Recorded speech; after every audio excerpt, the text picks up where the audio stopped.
गुरुरेव परं ब्रह्म तस्मै श्रीगुरवे नमः। समस्तजनकल्याणे निरतं करुणामयं नमामि चिन्मयं देवं सद्गुरुं ब्रह्मविद्वरं सद्गुरुं ब्रह्मविद्वरम्।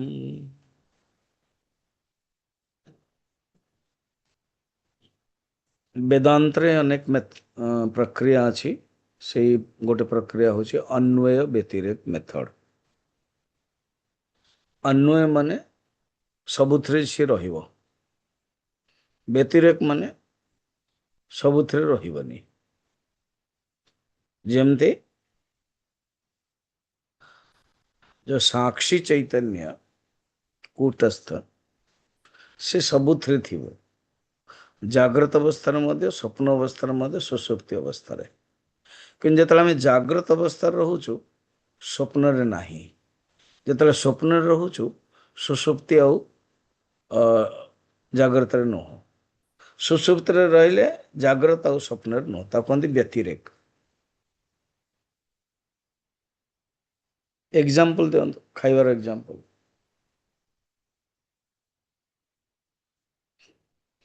आपण स्टार्ट हो गला आपण एग्जांपल, डोंट वरी, ये बुझेबा को पड़िबो ना व्यवहार रे। अच्छा, मत सब पचारते कौन खाइबे, गोटे सिंपली गोटे डालीटे कर। को डालीटा मु देखुଥିଲି बेस्ट होची मसूरी डाली हैला।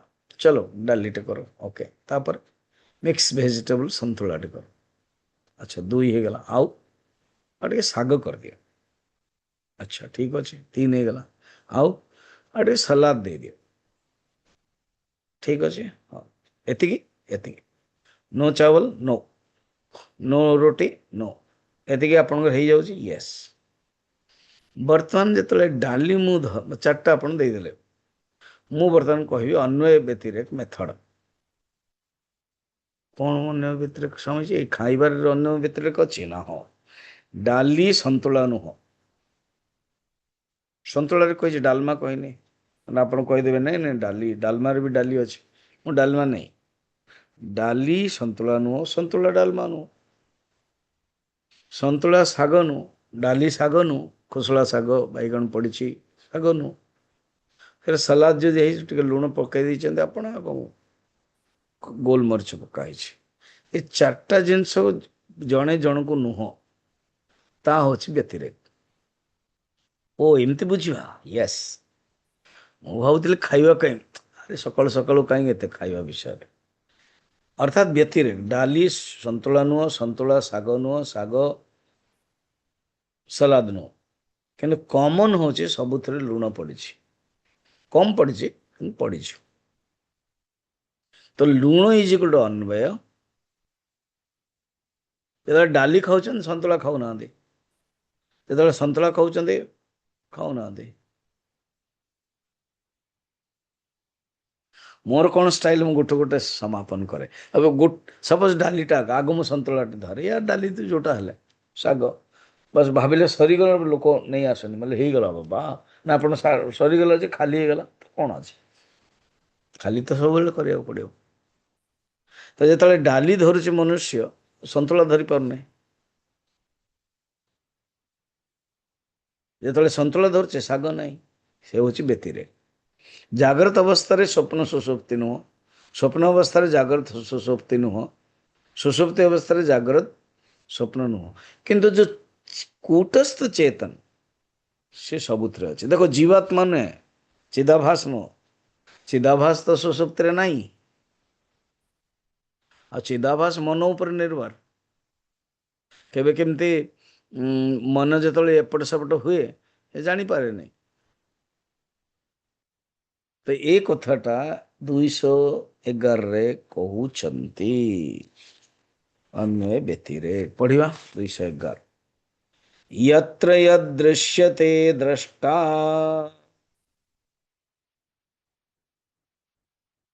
जाग्रत स्वप्न सुषुप्तिषु तत्रैव तन्नतरेत्रेति तत्रैव तन्नितरत्रेति अनुभूतिर्हि सम्मता। अनुभूतिर्हि सम्मता। এই ଯୋଉଟା ମୁଁ ବୁଝେଇଲି ଏଇଟା ବୁଝଉଛନ୍ତି। କହୁଛନ୍ତି ଦେଖ ବାବା, ୟତ୍ର ଜାଗ୍ର ସ୍ୱପ୍ନ ସୁଷୁପ୍ତିଷୁ ୟଦ୍ଦ୍ରଷ୍ଟା ଦୃଶ୍ୟତେ ତତ୍ର ଏବ। ଯୋଉ ଦ୍ରଷ୍ଟା ସେମ୍ ଅଛି, ଜାଗ୍ରତରେ ବି ସେମ୍ ଦ୍ରଷ୍ଟା, ସ୍ୱପ୍ନ ବି ସେମ୍ ଦ୍ରଷ୍ଟା ଏବଂ ସୁଷୁପ୍ତିରେ ବି ସେମ୍ ଦ୍ରଷ୍ଟା, ଦ୍ରଷ୍ଟାର ଚେଞ୍ଜ ହବନି। ହଁ, ଜାଗ୍ରତ ଅବସ୍ଥାରେ ଯୋଉ ଆତ୍ମା, ସୁଷୁପ୍ତିରେ ବି ସେଇ ଆତ୍ମା, आत्मार चेंज हबनी। आत्मा सातत्य, आत्मार परिभाषा ही सातत्य संततो भाव, जे सदा सर्वदा थिब, अतीत रे थिला, वर्तमान अच्छी, भविष्य भी रहिबो।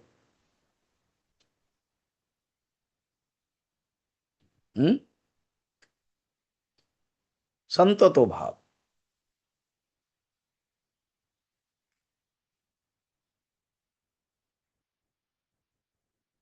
किंतु जो जागृत अवस्था वस्तु देखुचु, ध्यान रे सुनंतु, ताहा कोन सुषुप्ति रे वस्तु अच्छी? अरे स्वामीजी, सुषुप्ति रे तो वस्तु नहीं, देखले गोटे अच्छी गोटे नहीं। आउ जो जागृत अवस्था वस्तु आम देखुलु स्वप्न अच्छी नहीं। जागृत अवस्था जोटा मत आप देखुं, मोर चंदन, मोर माला, जमती से मो ड्रेस, माइक, प्रवचन, आप स्वप्न देखिए टे चेंज हो निश्चय, एवं चेंज न हो भी हो, सेम टू सेम कहते इंग्लीश रे, सेम टू सेम। मुझे क्या घर को जाए मत किए देखते स्वामीजी, हाँ आम गाँव में जड़े मामूटे या भाईटे जड़े सन्यासी जाइए, हाँ पूरा आपण भाया सेम टू सेम।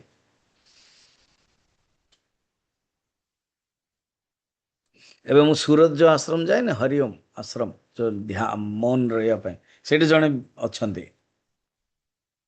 पूरा तंगर दाढ़ी हाइट कहते सेम टू सेम, से भक्त जनक ड्रेस पिंधते मोर या देखिक देन दिजन जाक फोटो भी नेले, लगुच सेम टू सेम। किंतु वेदांत अनुसार माने जीव विज्ञान अनुसार कहीं हेले सेम टू सेम हेबेनी, किसी ना किसी परिवर्तन ठीक है, इवन ट्विन मध्य। चल आमर मेन पॉइंट हूँ जो जिनसटा आप जाग्रत देखुं स्वप्न अलग देखुं, अन्यथा ग्रहण, जाग्रत ग्रहणम वस्तु ग्रहणम, स्वप्न अन्यथा ग्रहणम, चेंज हो गला ना। हाँ, सुषुप्त तो अग्रहणम। हाँ, तो कौन कहवाई चाहते ना, जाग्रत स्वप्न सुषुप्ति अवस्था परिवर्तन हो जो द्रष्टा सेम नहीं। स्वामीजी, हाँ जाग्रत तो अच्छी खाइबा पीवा कथबार्ता होची, शुंगुची शुणुची, स्वप्न भी अलग रूप से आसूची, किंतु सुषुप्त तो शोनी माने हो जाए शोई पड़ुची, सुषुप्त किसी होनी। अरे बाबा, सुषुप्त जीवात्मा शोची, कारण जीवात्मा निर्भर मन उपर, reflected consciousness RC is equal to निर्भर करे आरएम। आरएम माने कौन स्वामीजी? अरे रिफ्लेक्टिंग मीडियम, अंतःकरण। अंतःकरण जो विद्रोह कर जीवात्मार रोल रोनी। एवं आम जाग्रत अवस्था देखुना मन जो अलग हो जाऊँ, किए जानी हरिओम कहते आम आंसर दे पारनु। तो जीवात्मा सब बड़े मन उपर निर्भर, किंतु द्रष्टा तो रोचे ना चेतन तत्व, इतरत्र न। किंतु जो कह जाए कौन वस्तु दिखा जाए, वस्तु नुह कोटार अच्छी कोटार ना, इतरत्र न इति अनुभूति सम्मता ही। ये अनुभूति ये सर्वसम्मत, सम्मत माने सर्वसम्मत, समस्त मानुस एटा, समस्त अनुभूति अच्छी। किए जानुची किए न जानुची अलग कथा। ଓ ଏମିତି କଥା, ହଁ, ୟେସ୍। ତାପରେ ବସ୍ ଏଇଠି କ'ଣ କହିବା ପାଇଁ କ'ଣ ଚାହୁଁଛନ୍ତି? ମେନ୍ ପଏଣ୍ଟ ନା ଦିଟା ପଏଣ୍ଟ କହିବା ପାଇଁ ଚାହୁଁଛନ୍ତି? କ'ଣ? ବିଷୟ ଅଳିକ, ବିଷୟ ଟେମ୍ପରାରୀ, ବିଷୟ ଅନିତ୍ୟ, ବିଷୟ ମିଥ୍ୟା। ଯିଏ ଅଳିକ, ଟେମ୍ପରାରୀ, ମିଥ୍ୟା, ସେ କ'ଣ ସୁଖ ଦେଇପାରିବ? ଆମମାନଙ୍କର କେବଳ ଭ୍ରାନ୍ତ କି ଇଏ ସୁଖ ଦଉଛି। ଏଇ ବେଦାନ୍ତ ଇଏ କହୁଛନ୍ତି ଯିଏ ନିଜେ ପରିବର୍ତ୍ତନ ହଉଛି, ଯାହାର ନିଜର କିଛି ଠିକ ଠିକଣା ନାହିଁ, ସେ କ'ଣ ସୁଖ ଦବ? ଆଉ ସୁଖ ମଧ୍ୟ ମନ ଉପରେ ନିର୍ଭର। ଆଚ୍ଛା, ଯୋଉ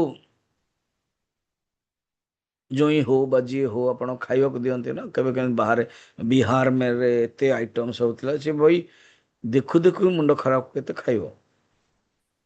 ବା ଗୋଟେ ରସଗୋଲ୍ଲା ଆପଣ ଦେଲେ, ସିଏ ଖାଉଛନ୍ତି ବଢିଆ, ଗୋଟେ ଖାଇଲେ, ଦୁଇଟା ଖାଇଲେ, ତିନିଟା ଖାଇଲେ, ହେଲା ରସଗୋଲ୍ଲା।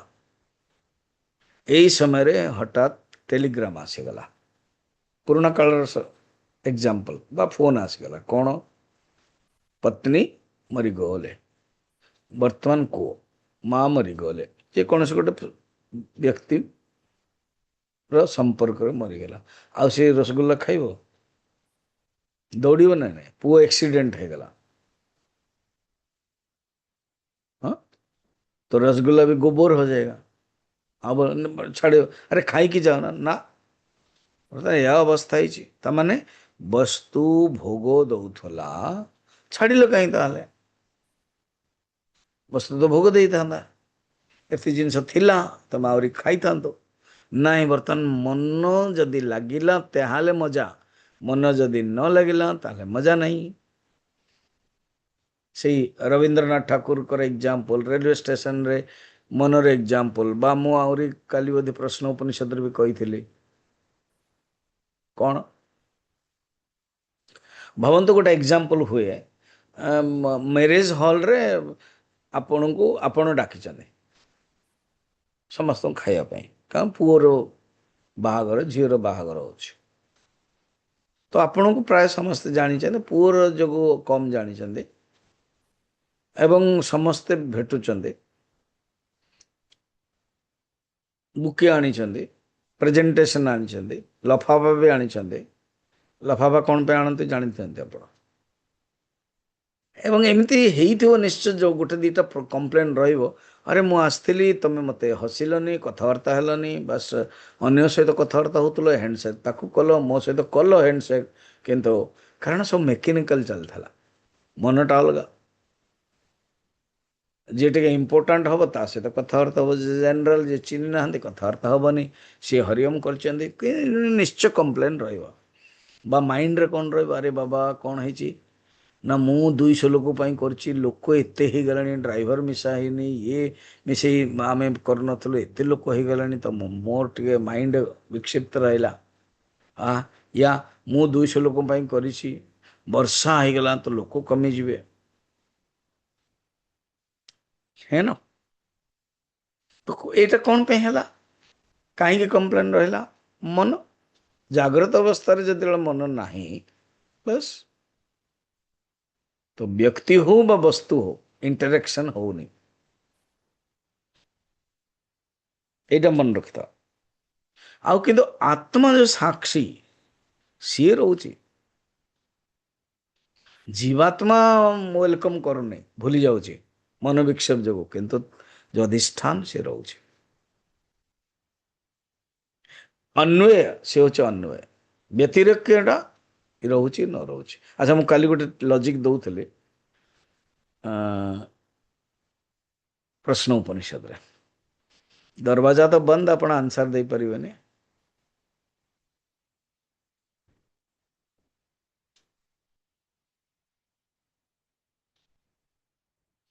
ଗୋଟେ ହଉଛି ଘଟାକାଶ, ହେଲା। ତ ଯୋଉ ଘଟାକାଶ ଅଛି, ସେ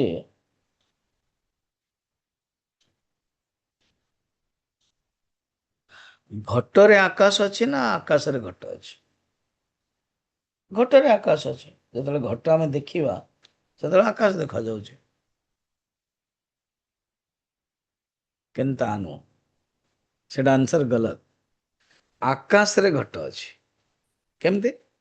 ଘଟ ଯେତେବେଳେ ନଥିଲା ସେତେବେଳେ ଆକାଶ ଥିଲା କି ନାହିଁ? ଥିଲା। ଘଟ ଯେତେବେଳେ ଅଛି ଆକାଶ ଥିଲା କି ନାଇଁ? ଅଛି ନା ସ୍ୱାମୀଜୀ, ସେଥିପାଇଁ ତ ଘଟାକାଶ କହୁଛନ୍ତି। ଓକେ, ଘଟ ଯେତେବେଳେ ଭାଙ୍ଗିଯିବ ଆକାଶ ରହିବ କି ନାହିଁ? ରହିବ। ତାମାନେ ଆକାଶ ସବୁଥିରେ ଅନ୍ୱୟ, ଅନଶ୍ୟୁତ, କିନ୍ତୁ ଘଟ କେବେ ନଥିବ, କେବେ ନଥିବ। ପ୍ରଥମେ ନଥିଲା ସୃଷ୍ଟି ପୂର୍ବରୁ, ପ୍ରାକ୍ ଅଭାବ,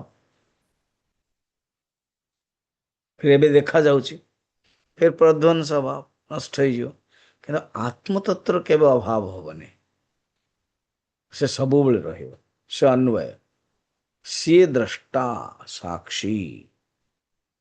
ଆଚ୍ଛା, ଆଉ ଗୋଟେ ପଏଣ୍ଟ କ'ଣ? ବର୍ତ୍ତମାନ ଆପଣ କୁମ୍ଭାରଶାଳ ଗଲେ, ଗରମ ଦିନ ଆପଣ ଆଣିବା ପାଇଁ କ'ଣ? ଗୋଟେ ହଉଛି କଳସ ମାଟିର, ଆଉ ଗୋଟେ ହଉଛି ସୁରାହି, ଆଉ ଗୋଟେ ଆଜିକାଲି ମାଟିର ତିଆରି ହଉଛି ଗ୍ଲାସ। ମଧୁସ୍ମିତା ଅଛି ନା ନାଇଁ? ତାରି ଘରେ ମୁଁ ଏବେ ପିଇଥିଲି। ହଁ, ଅଛି ସେ। ତ ମାଟିର ଗ୍ଲାସ ଏମିତି ଆପଣଙ୍କ ପାଖରେ ବି ଥିବ। ଆଉ ଗୋଟେ ହଉଛି ଥର୍ମାସ ଫ୍ଲାସ୍କ ଭଳିଆ, ମାଟିରେ ପାଣି ରଖିପାରିବେ। ଗରମ ନାଇଁ, ଥର୍ମାସ ଫ୍ଲାସ୍କ ଯାଇଛ, ସେଟା ତ ସିଷ୍ଟମ ଅଛି କଣ୍ଡେନସର, ଏଟାର କଣ୍ଡେନ୍ସ ନାହିଁ, କିନ୍ତୁ ଥଣ୍ଡା ରହିବ। ଏଇ ଗରମ ଦିନ ପାଇଁ ବହୁତ ବଢିଆ। ଏଇଟା ହଉଛି ଗ୍ଲାସଟା, ଆଉ ଗୋଟେ ହଉଛି ବଟଲ ଭଳିଆ। ଆପଣ ଭାବନ୍ତୁ ପାଣି ବଟଲ ଭଳିଆ, ତାର ଠିପି ବି ଥିବ, ବନ୍ଦ ଥିବ। ଏତେଟା ଜିନିଷ ଆପଣ ଦେଖିଲେ, ଆପଣ କିଣିଲେ, ଆପଣ କିଣନ୍ତୁ। ବର୍ତ୍ତମାନ ମୋର ବେଦାନ୍ତ ବୁଝଉଛି କ'ଣ ନା, ଗ୍ଲାସ ବୋତଲ ନୁହଁ, ସବୁ ମାଟିରେ ତିଆରି ହେଇଛି ହେଲା। ଗ୍ଲାସ ବୋତଲ ନୁହଁ, ବୋତଲ ସୁରାଇ ନୁହଁ, ସୁରାଇ କଲସ ନୁହଁ। ଆଉ ଆପଣ ଦେଖିଲେ ଛୋଟ ଛୋଟ ଚା ବି ତିଆରି ହେବା ପାଇଁ କୁଲ୍ଲଡ଼ କହନ୍ତି, ସେଇଟା ନୁହଁ। ଦୀପ ବି, ଦୀପାବଳିର ଦୀପ ବି ସେଇଟା ବି ନୁହଁ। କିନ୍ତୁ ମାଟି ଅନ୍ୱୟ ନା ନାହିଁ, ବିନା ମାଟିରେ ଏସବୁ କିଛି ହେଇପାରିବେନି। ତ ଇଏ ହଉଛି ଆତ୍ମତତ୍ଵ। ଆତ୍ମତତ୍ଵ ଅନ୍ୱୟ, ବାକି ସବୁ ଜିନିଷ ଜାଗ୍ରତ ଅବସ୍ଥା ବ୍ୟତିରେକ। ଠିକ? ୟେସ୍, ଠିକ। କେବଳ ଏଇଟା ଅନୁଭବ ସିଦ୍ଧ ନୁହଁ, ପ୍ରମାଣ ବି ଶ୍ରୁତିରେ କୁହାଯାଇଛି। ଉପନିଷଦର ପ୍ରମାଣ ଯେତେବେଳେ ଦେଇଦେବା ନା ଋଷିଙ୍କର, ବାସ୍ ମଜା ଆସିବ। ତ କହୁଛନ୍ତି ଦେଖ, 212 ଶ୍ଲୋକରେ ବୃହଦାରଣ୍ୟକ ଉପନିଷଦରେ କହିଛନ୍ତି, ଫିର 213ରେ କୈବଲ୍ୟ ଉପନିଷଦରେ କହୁଛନ୍ତି, 214ରେ ବ୍ରହ୍ମବିନ୍ଦୁ ଉପନିଷଦରେ କହିବେ, ମାନେ ଅମୃତ ବିନ୍ଦୁ ଉପନିଷଦ, ଏବଂ 215ରେ ଆଉ ଥରେ କୈବଲ୍ୟ ଉପନିଷଦ କହୁଛନ୍ତି। ଆଚ୍ଛା, ଏମିତି? ହଁ, ପୁରା 4ଟା। 212 ବୃହଦାରଣ୍ୟକ, 213 କୈବଲ୍ୟ, 214 ବ୍ରହ୍ମବିନ୍ଦୁ ଉପନିଷଦ ବା ଅମୃତବିନ୍ଦୁ ଉପନିଷଦ। ବ୍ରହ୍ମବିନ୍ଦୁ ଉପନିଷଦକୁ ହିଁ ଅମୃତବିନ୍ଦୁ ଉପନିଷଦ କୁହାଯାଏ। ଏବଂ 215ରେ ଆଉ ଥରେ କୈବଲ୍ୟ ଉପନିଷଦ। ଦେଖିବା। ଓକେ, ସୟତ୍ତତ୍ କ୍ଷେତ୍ର ସୟତ୍ତତ୍ରେକ୍ଷତେ କିଞ୍ଚିತ್ सयतत्रेक्षते किञ्चित् तेनानन्वागतो भवेत्। येनानन्वागतो भवेत्। दृष्ट्वेवं पुण्यं पापं च दृष्टवेव पुण्यं पापं च इत्येवं श्रुतिषु डिण्डिमः। इत्येवं श्रुतिषु डिण्डिमः। यत्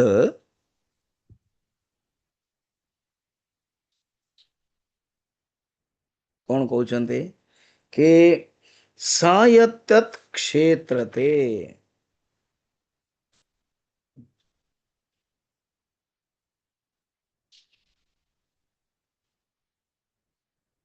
स तत्र यत् किंचित इक्षते एमती अन्वय हो कौन स माने जो आत्मा जो कूटस्थ स तत्र यत् किंचित इक्षते जोटा से देखुची ना जागृत अवस्था हो स्वप्न अवस्था हो सुषुप्ति अवस्था हो चाहे पुण्य हो बा पाप हो जागृत अवस्था से चोर करे चोरी करे दंड पाउछ किंतु स्वप्न देखु तो से राजा ही जाइए से कहीं देखो स्वप्न रे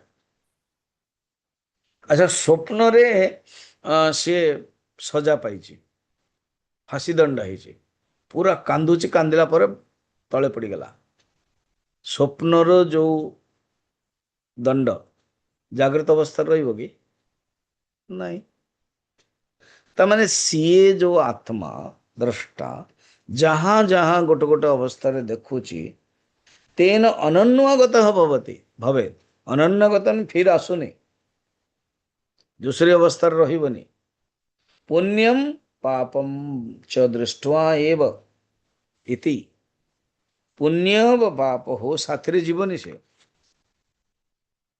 इति श्रुतिषु डिंडमः ये बृहदारण्यक उपनिषद वर्णना अच्छी कौटे स्वामी जी ना पूरा पढ़ौची मु सवा येष एतस्मिन् संप्रसादे रत्वा चरित्वा दृष्टेवं पुण्यम अनन्वागत पापं च पुनः प्रतिन्यायं प्रतिन्याय द्रवति स्वप्नैव यत्तत्र किंचित् पश्यति अनन्वागतेन भवति असंगो अयं पुरुषः।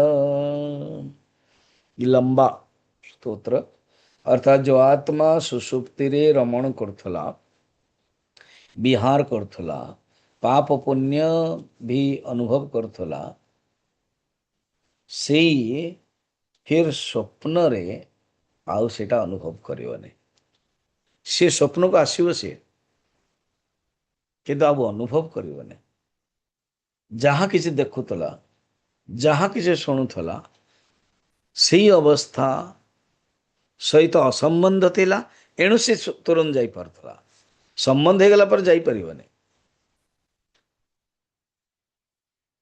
वे बुझौची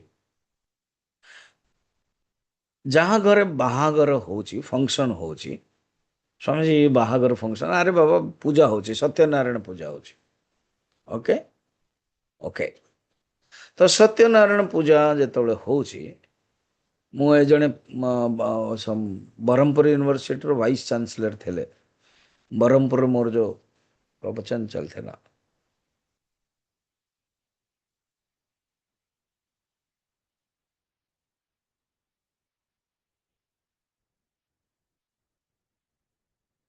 तो सी आसले प्रवचन नहीं सॉरी ब्रह्मपुर न संबलपुर ये शशांक एंड सुधांशु सुधांशु तो अटेंड करना थे शशांक करेक्ट सुधांशु बड़ भाई तो सी नहीं कि जाइए ठीक तो सी नहीं लेनी आउ जड़े नहीं थे तो सी प्रथम दिन मोर इनागुरेशन कले एवं गोटे दी दिन आसपारे स्पेशली जो सत्यनारायण पूजा करुले सी आसिले कहले सॉरी मु आसपारे कि आपन टे आसबे कि बोले ओके मुझे तो मु गली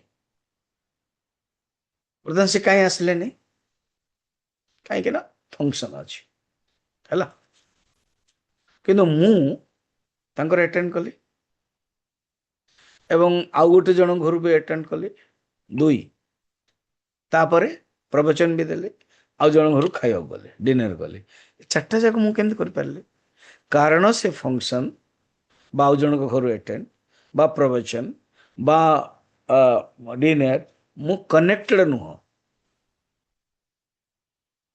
सेमती एग्जांपल देखे जीवात्मा माने जो साक्षी सी कनेक्टेड नुह जागृत अवस्था स्वप्न अवस्था जे कनेक्टेड हो जाउची जे संग हो जाउची सी आउ उठ पारिबने तो जीवात्मा कनेक्टेड होचे किंतु जे साक्षी कनेक्टेड नु जीवात्मा सुख दुख पाउची जीवात्मा पाप पुण्य पाउची ସାକ୍ଷୀ ତିନିଟା ଯାକ ସେ ଅନୁଭବ କରୁଛି ଆରାମରେ, କାରଣ ଅସମ୍ବନ୍ଧ, ନଟ୍ କନେକ୍ଟେଡ।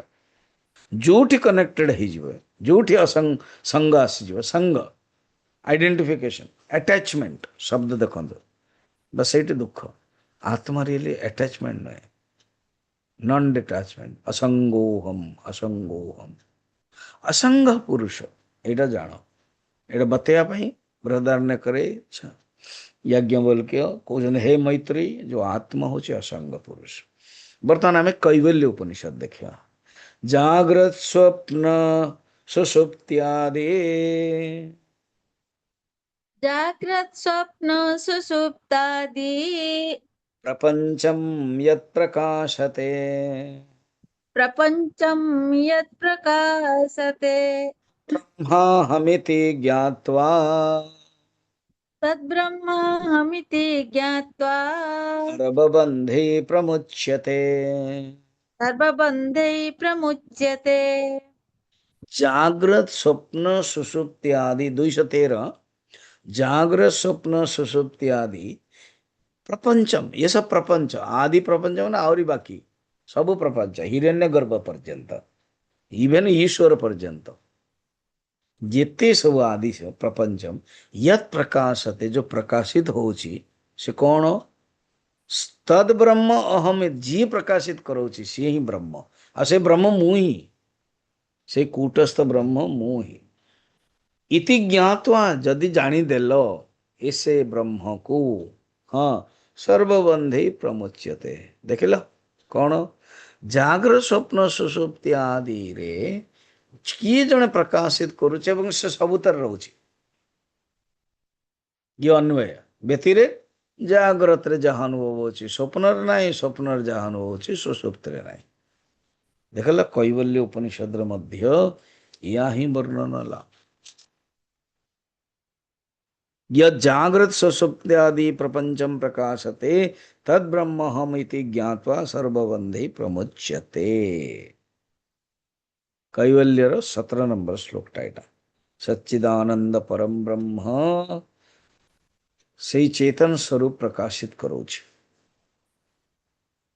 किंतु परोक्ष और अपरोक्ष रूप रे मु ही चेतन तत्व आत्मा।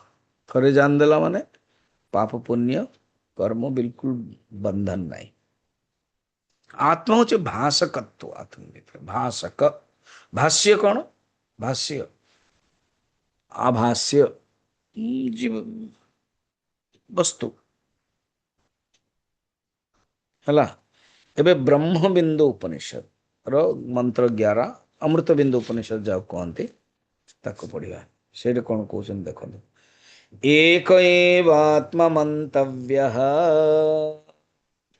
एक एवात्ममन्तव्यः जागृत स्वप्न सुषुप्तिषु जाग्रत् स्वप्न सुषुप्तिषु तानत्रयाद्यतीतस्य स्थानत्रयव्यतीतस्य पुनर्जन्म न विद्यते। पुनर्जन्म न विद्यते। त्रिषु जागृत स्वप्न सुषुप्तिषु एक एव आत्मा मंतव्य। आत्मा एक ही, मंतव्य जानो, मानना चाहिए, मंतव्य मानो, अनुभव करो, मंतव्य आत्मा बारे श्रोतव्य, मंतव्य मनन करो। तने यहाँ ही आत्मा एक सेम या मनन करो। जागृत स्वप्न सुषुप्तिषु, जागृत स्वप्न सुषुप्ति रे एक ही आत्मा, यहाँ कुछ जानो। मंतव्य स्थानत्रय व्यतीतस्य, ये जो आत्मा ना, हाँ, ये तीन अवस्थारु भिन्न। स्थानत्रय, स्थान माने अवस्था, कौन? जागृत अवस्था, स्वप्न अवस्था, सुषुप्ति अवस्था। ये जो तुरीय अवस्था अच्छी सेटा अवस्था नुह रियली कह जाउछि आर कंटेक्स्ट रे, सेटा फोर्थ अवस्था या तो जीरो फिगर, जीरो अवस्था, 1 2 3 रे नहीं छे।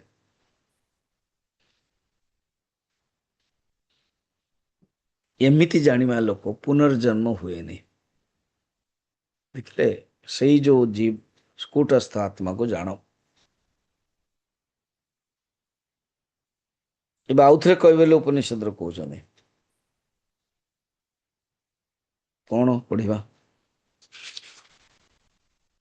215 215 त्रिषुधामसो यद्भोग्यम् त्रिसुधासु यद्भोग्यम् भोक्ता भोगश्च यद्भवेत् भोक्ता भोगस्य यद्भवेत् तेभ्यो विलक्षण साक्षी तेभ्यो विलक्षण साक्षी चिन्मात्रोऽहं सदा शिवः। चिन्मात्रोऽहं सदा शिवः। ସେଥିପାଇଁ ସ୍ୱାମୀଜୀ କ୍ୱେଶ୍ଚନ ହବ କଣ, ଏଥିପାଇଁ ଇଏ ପଞ୍ଚଦଶୀ ଏତେ ବଡ ହେଇଯାଉଛି। ଗୀତ କାହିଁ 700, ଇଏ ତାଠୁ ଡବଲ 1500 ହେଇଗଲାଣି। କାରଣ ଏମିତି ସେ ଯୋଡ଼ି ଦଉଛନ୍ତି ଶ୍ଲୋକ। ଆଉ ଆରେ ବାବା, ସେ ବହୁତ ଇମାନଦାର। ଯେତେବେଳେ ଉପନିଷଦର ଶ୍ଲୋକ ଯୋଡୁଛନ୍ତି, ହୁବୁହୁ ଆଣୁଛନ୍ତି, କହୁଛନ୍ତି ବୋଧେ ଏ ଉପନିଷଦ। ତାଙ୍କୁ ମାନେ କୌଣସି ଲଜ୍ଜା ନାହିଁ। କିନ୍ତୁ अरे बाबा, ये हमारा बपौती। बपौती ମାନେ ପିତାଙ୍କର ସମ୍ପତ୍ତି, ପରିବାରର ସମ୍ପତ୍ତି। ଆମମାନଙ୍କର ଉପନିଷଦ ଋଷି ହେଉଛନ୍ତି ଆମମାନଙ୍କର, ତେଣୁ କିଛି ଅସୁବିଧା ନାହିଁ। ମନେ ରଖିଥାଅ, 4ଟା ଉପନିଷଦ ମାନେ ଦେଖିବାକୁ ଗଲେ 3ଟା ଉପନିଷଦରେ 4ଟା ଶ୍ଲୋକ କହି ଚାଲିଲେ। କଣ? ତ୍ରିଷୁ ଧାମସୁ, ଧାମ ମାନେ ଏଇଠି ସେଇଠି ଅବସ୍ଥା। ତ୍ରିଷୁ ଧାମସୁ, ଧାମ ମାନେ ଅବସ୍ଥା। ଗୋଟେ ହଉଛି ଧାମ, ପରମମ୍ ଧାମ, ବୈକୁଣ୍ଠ ଧାମ, ଶିବ ଧାମ। ଆଉ ଗୋଟେ ହିମାଚଳରେ ଧାମ ଜାଣିଛନ୍ତି?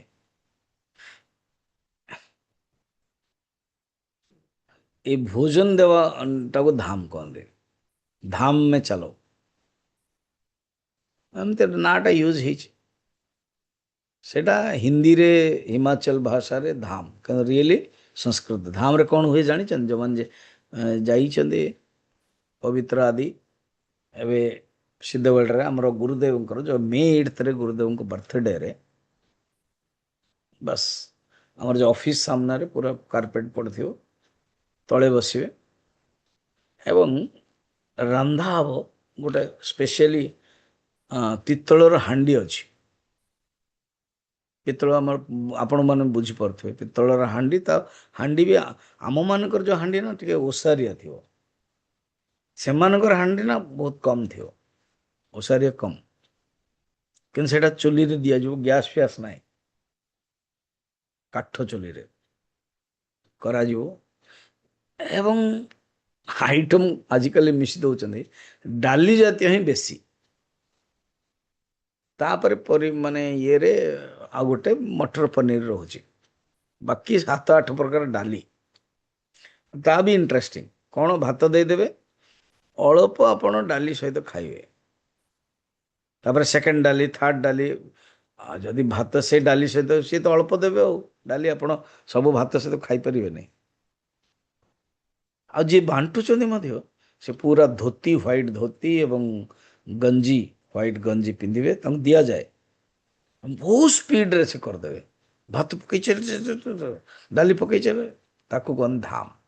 ଏଇଟା ସେ ଧାମ ନୁହଁ। ଏଇଟା ଆପଣ ହିମାଚଳରେ ଯିବେ ତ ପ୍ରାୟ ଆଟେଣ୍ଡ କରିବେ କୌଣସି ଫଙ୍କସନ୍, ବାହାଘର ହଉ, ଇଏ ଆଜିକାଲି ସବୁ ଟେବୁଲରେ ବସୁଛନ୍ତି ଏବଂ ଖାନା ଅଲଗା ହେଇଯାଉଛି। କିନ୍ତୁ ଯେଉଁମାନେ ଟିକେ ପାରମ୍ପରିକ ବାଲା, ସେ ଧାମ ନିଶ୍ଚୟ କରିବେ। ଟେବୁଲ ଧଉ, କିନ୍ତୁ ଧାମ।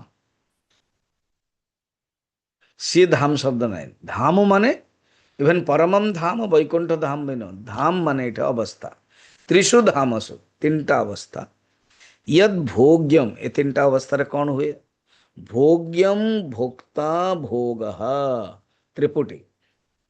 ଜାଗ୍ରତ ଅବସ୍ଥାରେ ଭୋକ୍ତା ଅଛି, ଭୋଗ୍ୟମ୍ ଭୋଗ୍ୟ ବସ୍ତୁ ଅଛି, ଏବଂ ଯାହା ସମ୍ପର୍କ ହୁଏ ତା ଭୋଗ ଏଇଟା ତେଭ୍ୟ ବିଲକ୍ଷଣ ଏ ତିନିଟା ଯାକରୁ ଅଲଗା ବିଲକ୍ଷଣ ଅଲଗା ଚିନ୍ମାତ୍ର ସାକ୍ଷୀ ସଦାଶିବ ଅହମ୍ ମୁଁ ହଉଛି ଚିନ୍ମାତ୍ର ସାକ୍ଷୀ ଦ୍ରଷ୍ଟା ଏଇଟା ମନେ ରଖିଥାଅ।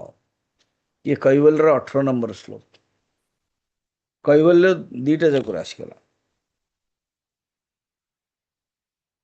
अनुभव को जदि आम विश्लेषण करवा त्रिपुटी आसो भोक्ता भोग्य भोग देखो भोक्ता भी परिवर्तन होची एणु तो जीवात्मा ही चिदाभासी भोक्ता होची जागृत अवस्था भोक्ता अच्छी सुसुप्ति अलग भोक्ता किछि नाई तथापि भोग भोग करुची किंतु आत्मा समान जागृत स्वप्न सुषुप्तिर अतिरिक्त जो साक्षी चैतन्य सब समान।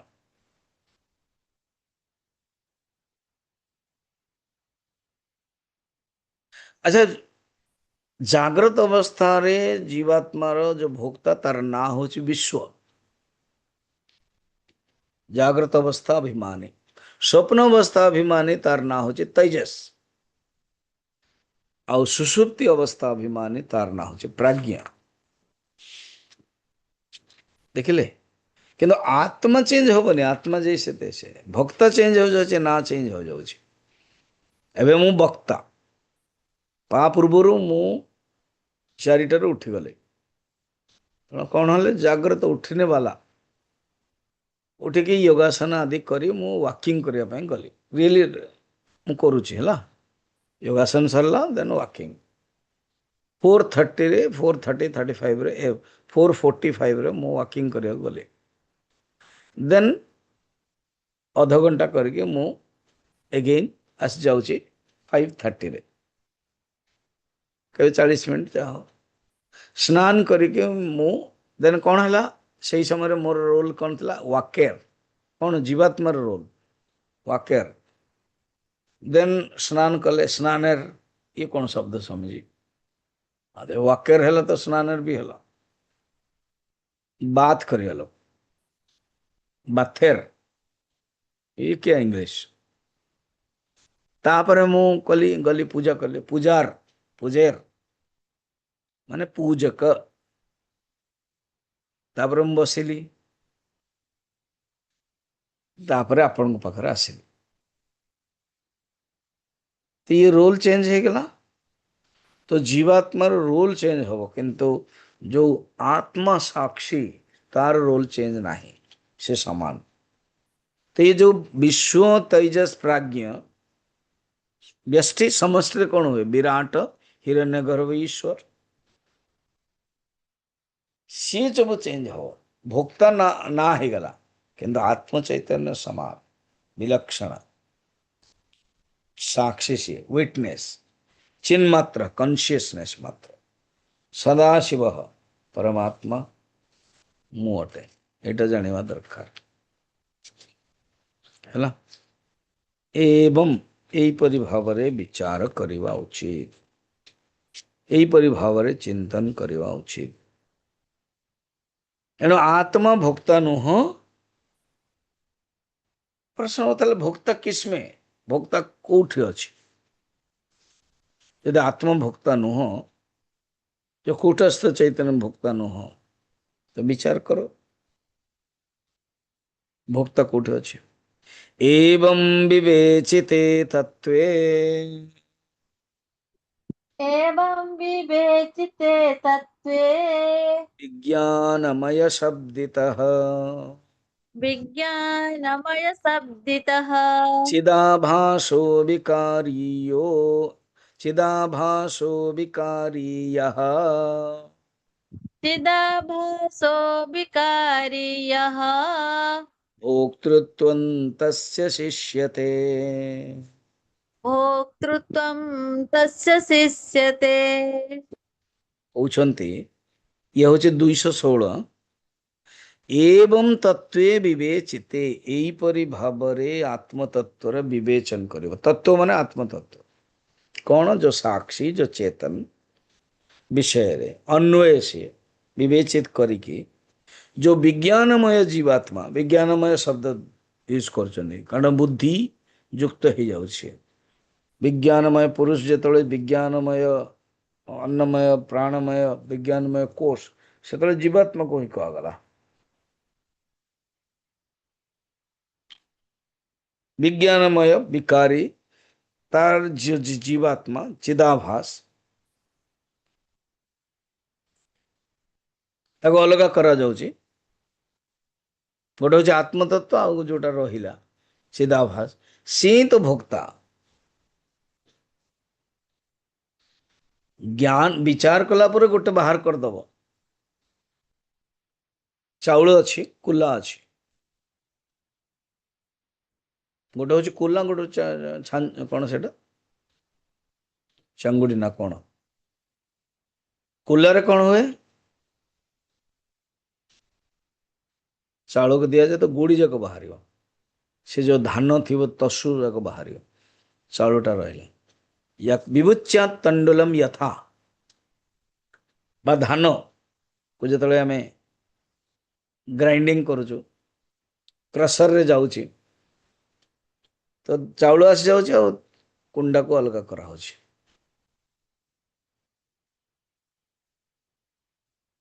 तो आत्म तत्व रे सेमिति कौन जो विचार कर आत्म तत्व को रखी दियो सार आओ जी असार सार तत्व का त्यजरे माने असार तत्व का त्यजरे बंदे सार तत्व का ग्रहण करो एमिति जो विवेक करिवो सेतबेले आत्मा को रखियो एवं भोक्ता को छाड़ दो सी भोक्ता होचे चिदाभास विकारियो भोक्तृत्व अंत शिष्यते बेई देखियो रहिबो चिदाभास सी भोक्ता सी रहिबो पंचकोश विवेक प्रकरण रे कहैतला ना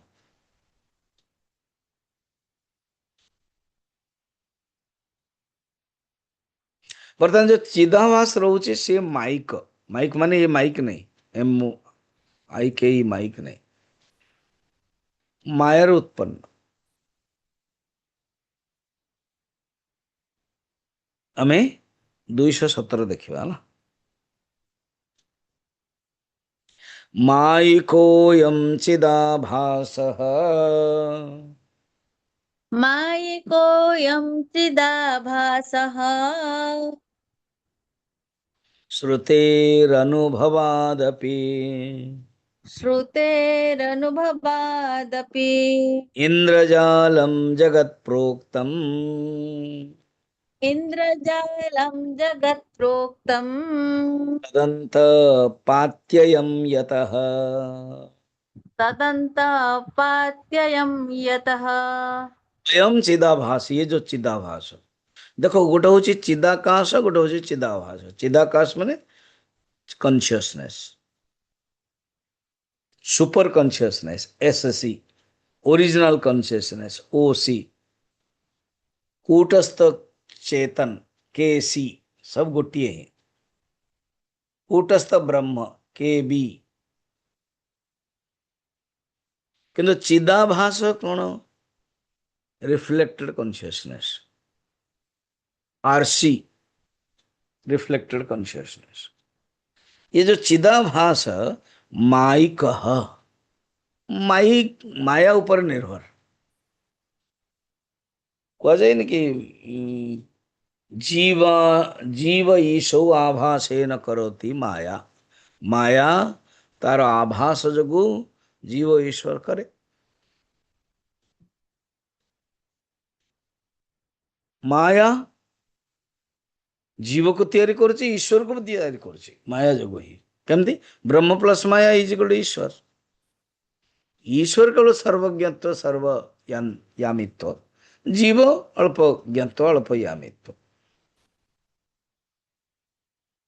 किंतु ईश्वर और जीव माया हटी गले ब्रह्म ही ब्रह्म रहिबो तो चिदाभास माइक श्रुते ही अनुभवात अपि श्रुति मध्य अनुभव कले आमे श्रुति एवं अनुभव श्रुति एते सब श्लोक देले बृहदारण्यक उपनिषद अमृतबिंदु उपनिषद कैवल्य उपनिषद देले अनुभव आम कर हाँ जागृत अवस्था मु भोक्ता होची से मु गायब हो जाऊँ स्वप्न रे सुषुप्ति मु गायब होची किंतु आत्मतत्व से तो रोचे क्योंकि जो जगत को ना इंद्रजाल कह मैजिक जगत अंदर चिदाभास कि नहीं तो जो पूरा टोटल जगत को कहगला माया तो मु जो जीवात्मा मो तांको अंडर रे अछि माया अंडर रे ताको भी कह जीवो अच्छा मु रस्सी रे साप देखिली सापटा को तो देखिली मु मिथ्या किंतु रस्सी रे जो ए सापर जो लांजटा ना हलुथला जानला पर भी हलुथला हाँ जानला पर भी हलुथला एमती नुह जदि मिथ्या देखले सब मिथ्या देखियो ये ना कि गोटे सत्य देखियो एक देश व्यापार नुह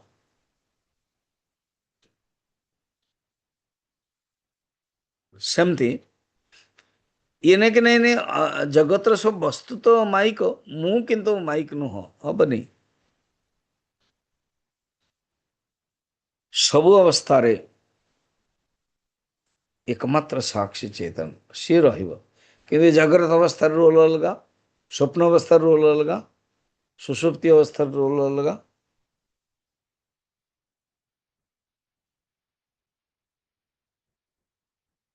एटा जान माइक चिदाभास यत इंद्रजालम शब्द कहते इंद्रजालम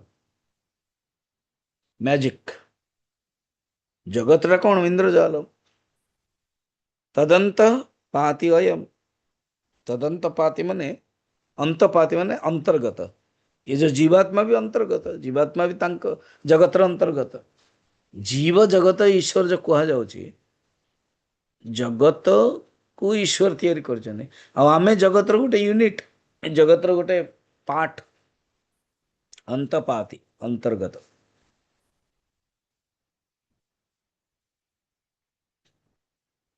एणु भोक्ता को नलिफाई कर भोक्ता को निषेध कहीं ना कस्य काम आय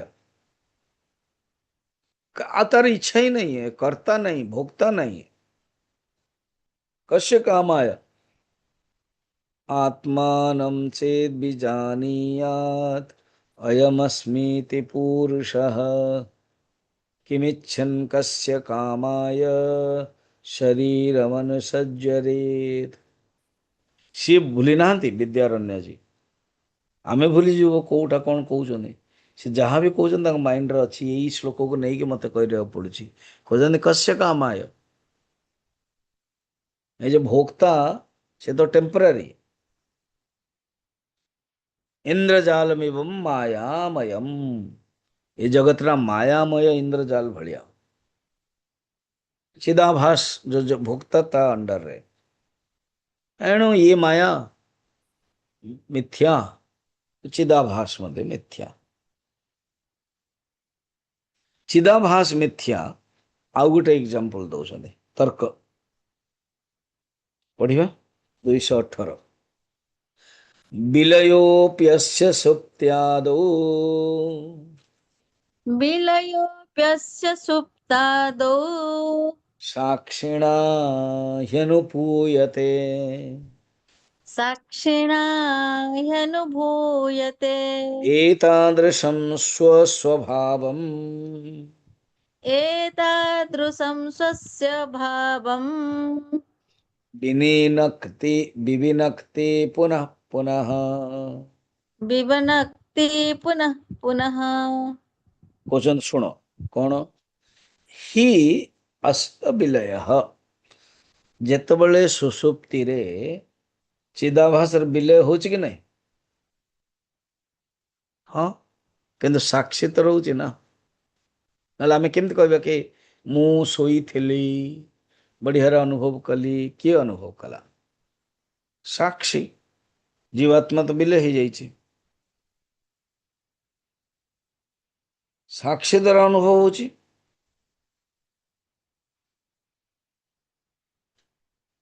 ଏମିତିଆ କୂଟସ୍ଥ और जीवात्मा गोटे ବିଲୟ ହଉଛି ସ୍ମଲ୍ ଆଇ, ଆଉ ଯୋଉ ବିଗ୍ ଆଇ ସିଏ ରହୁଛି ସାକ୍ଷୀ ଚୈତନ୍ୟ ଯେମିତି ହେଲେ ରହୁଛି। ଜଣଙ୍କର ନାଶ ହଉଛି ଅହମି ନାଶ ଭାଜି ଅପ୍ୟଲୟ ସତ୍ତୟା ଉପଦେଶ ସାର। ଗୋଟେ ଅହମ ନଷ୍ଟ ହେଇଯାଉଛି, ଛୋଟ ଅହମ, କିନ୍ତୁ ଆଉ ଗୋଟେ ଅହମ ଯିଏ ପରମାନେଣ୍ଟ ଅହମ ବିଗ୍ ଆଇ ଯେମିତି ସେମିତି ରହୁଛି।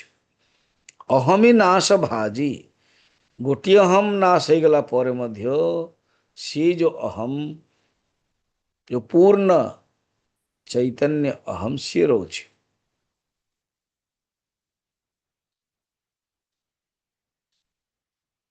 ଏଣୁ ମିଥ୍ୟା ସ୍ୱରୂପକୁ ଭାବିକି ବାରମ୍ବାର କୂଟସ୍ଥରୁ ଅଲଗା ଭାବିବ। ଆମେ ବର୍ତ୍ତମାନ ଜଳାକାଶକୁ ହିଁ ସତ୍ୟ ଭାବୁଛୁ, ଘଟାକାଶକୁ ଜାଣିପାରୁନୁ। ଭାବନ୍ତୁ ଏକ୍ଜାମ୍ପଲରେ ଘଟରେ ପାଣି ଥିଲା, ପାଣି ନଥିଲା, ଘଟାକାଶ। ପାଣି ପୁରେଇଲା ମାନେ ଘଟାକାଶ ଗାୟବ। କିନ୍ତୁ ଯିଏ ସାଧକ, ଯିଏ ବିଚାର କରିବ, ସେ କହିବ ୟେସ୍ ଘଟାକାଶ ଅଛି, ଘଟାକାଶ ଜଳାକାଶ ଦ୍ୱାରା ବ୍ୟାପ୍ତ ହେଇଯାଇଛି, କିନ୍ତୁ ସେ ଅଛି। ୟାକୁ ତମେ ବିଚାର କର। କୂଟସ୍ଥ ଆତ୍ମା ଭକ୍ତି ମାନେ ଭୋକ୍ତା ଠାରୁ ଅଲଗା, ଚିଦାଭାସ ଠାରୁ ଅଲଗା।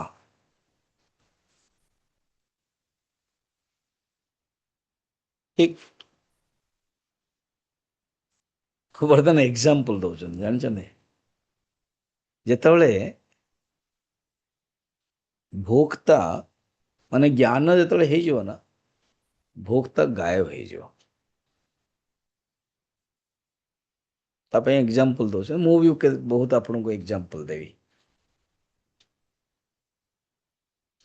219 विविच्य नाश निश्चित्य विविच्य नाशं निश्चित्य पुनर्भोगन्न वाञ्छति पुनर्भोगं न वाञ्छति मुमूर्षु सहितो भूमौ मुमुर्षो सायितो भूमौ विवाहं को विवाच्छति। विवाहं को विवाञ्छति। ये जो जीवात्मा ना ज्ञान रे गोटे कटिव गोटे रहियो। ଯେତେବେଳେ ଆତ୍ମଜ୍ଞାନ ହେଇଯିବ ସେତେବେଳେ କଣ କଟିଯିବ, କିଏ ଭୋକ୍ତା। ଯେତେବେଳେ ଭୋକ୍ତା କଟିଯିବ ଆଉ ତାର ଇଚ୍ଛା କଣ ରହିବ?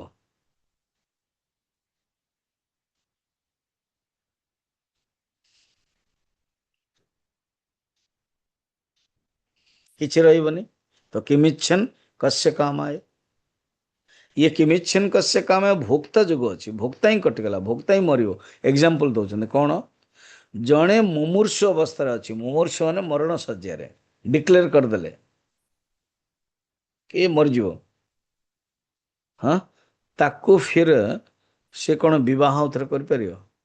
ଆରେ ବର୍ତ୍ତମାନ ମରୁଛି, ଗୋଟେ ବିବାହ କଣ ଉଠିବା ପାଇଁ ଶକ୍ତି ନାହିଁ। ସେମିତି ଭୋକ୍ତା ବର୍ତ୍ତମାନ ଚାଲିଯିବ ଜ୍ଞାନ ହେଇଗଲା ପରେ, ଆତ୍ମଜ୍ଞାନ ହେଇଗଲା ପରେ। ଯେତେବେଳେ ଭୋକ୍ତା ଚାଲିଯିବ ଆଉ କଣ ଭୋଗ କରିବ? କସ୍ୟ କାମାୟ କିମିଚ୍ଛନ୍, କେତେ ସୁନ୍ଦରରେ ବତଉଛନ୍ତି, ଦୃଷ୍ଟାନ୍ତ ସେୟା ଦଉଛନ୍ତି। ହଁ, ଜଣେ ସ୍ୱପ୍ନ ଅବସ୍ଥାରେ ସିଏ ଫାଶୀ ପାଉଛି, ଭୁଲ କରିଛି, ଫାଶୀ ପାଉଛି, ଯେ ସ୍ୱପ୍ନ ଭାଙ୍ଗିଗଲା। ନାଇଁ ନାଇଁ, ତାକୁ ଧରିକି ଜାଗ୍ରତ ଅବସ୍ଥାକୁ ଲୋକକୁ ଧରିକି ନେବା କି? ନାଇଁ, ସେ ସ୍ୱପ୍ନ ଯେ ସ୍ୱପ୍ନ ଦ୍ରଷ୍ଟା ସେ କଟିଗଲା, ଆଉ ସ୍ୱପ୍ନର କୌଣସି ଭ୍ୟାଲ୍ୟୁ ନାହିଁ।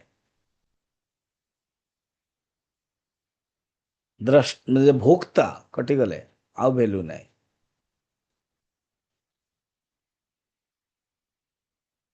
ଠିକ, ଭୋଗର ଆଉ ଇଚ୍ଛା ନାହିଁ। ଏକ୍ଜାମ୍ପଲ ଦେଖୁନ କେତେ ସୁନ୍ଦର ଦେଲେ। ମରଣାସନ୍ନ ବ୍ୟକ୍ତି ଆଉ ବିବାହ କରିବ କି? ଆଉ ବିଲକୁଲ ଇଚ୍ଛା ହିଁ ନାହିଁ। ଇନ୍ଦ୍ରିୟ ଶିଥିଳ ହେଇଗଲାଣି, ଏଇ ସେଥିରେ କୋଉ ଭୋଗ କରିବ? ସେ ଭୋଗ କରିବା ପାଇଁ ଇନ୍ଦ୍ରିୟ ବି ତେଜ, ସେଥିପାଇଁ ନଚିକେତା କହୁଛନ୍ତି ତେଜେନ୍ଦ୍ରିୟାଣମ ଜରୟନ୍ତି। ଇନ୍ଦ୍ରିୟ ଜରଣ ଆପଣ ଯୋଉ ବୟସ ଦେଇଦେବେ କହୁଛନ୍ତି ଏତିକି ବର୍ଷ ନେଇଯାଅ, ସେ ବର୍ଷ ଇନ୍ଦ୍ରିୟ ତ ଜରା ମରଣ ଆସିବ ନିଶ୍ଚୟ, ମୋର ଦରକାର ନାହିଁ।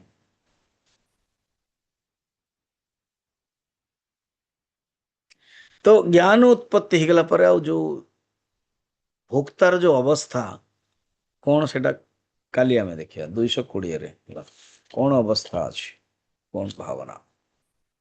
ଓମ୍ ପୂର୍ଣ୍ଣମଦଃ ପୂର୍ଣ୍ଣମିଦಂ ପୂର୍ଣ୍ଣାତ୍ ପୂର୍ଣ୍ଣମୁଦଚ୍ୟତେ ପୂର୍ଣ୍ଣସ୍ୟ ପୂର୍ଣ୍ଣମାଦାୟ